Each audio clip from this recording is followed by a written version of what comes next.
ഇന്ന് മീൻ കടയിൽ ചെന്നപ്പോൾ അവിടെ നല്ല പൂമീൻ കിടക്കുന്നുണ്ട്. ഇപ്പം അമ്മയോട് ചോദിച്ചു, ഇന്ന് പൂമീൻ കറി വെച്ചാലോ?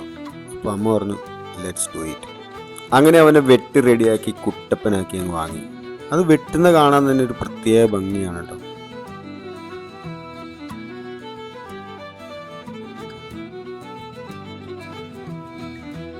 ഞാൻ തിരിച്ച് കടയിലെത്തിയപ്പോഴേക്കും അമ്മ ഇഞ്ചി, പച്ചമുളക്, സവാളയൊക്കെ അരിഞ്ഞ് സെറ്റാക്കി വെച്ചിട്ടുണ്ടായിരുന്നു. പിന്നെ മീനൊക്കെ കഴുകി വൃത്തിയാക്കി എടുത്ത് ചട്ടി വെച്ച് എണ്ണ ഒഴിച്ച് അതിലേക്ക് ഉലുവ ഇട്ടു. ഉലുവ ചെറുതായി ഒന്ന് മൂത്ത് വന്നു കഴിയുമ്പോൾ അതിലേക്ക് നമ്മൾ അരിഞ്ഞു വെച്ചിട്ടുള്ള സാധനങ്ങൾ ആഡ് ചെയ്യുക. അതിനുശേഷം കല്ലുപ്പാണ് നമ്മൾ ചേർത്തത്. പിന്നെ അതിലേക്ക് മഞ്ഞൾപ്പൊടി, മുളക് പൊടി, പിന്നെ അല്പം മല്ലിപ്പൊടി കൂടി ചേർത്തു. പിന്നെ അതൊന്ന് നന്നായി മൂത്ത് വരുന്നവരെ ഒന്ന് ക്ഷമിക്കണം. സവാളയൊക്കെ ഒന്ന് ചെറുതായിട്ട് വാടി വരട്ടെ.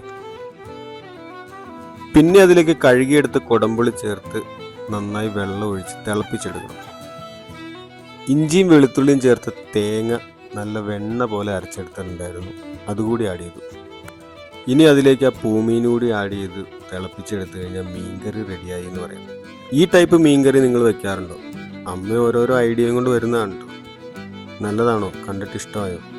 അപ്പോൾ നിങ്ങൾ തൃക്കളത്തൂർ കൃഷ്ണ ഹോട്ടൽ വരുവാണെന്നുണ്ടെങ്കിൽ ഇന്ന് പൂമീൻ അവൈലബിൾ ആണ്. സ്പെഷ്യൽ ഐറ്റമാണ്.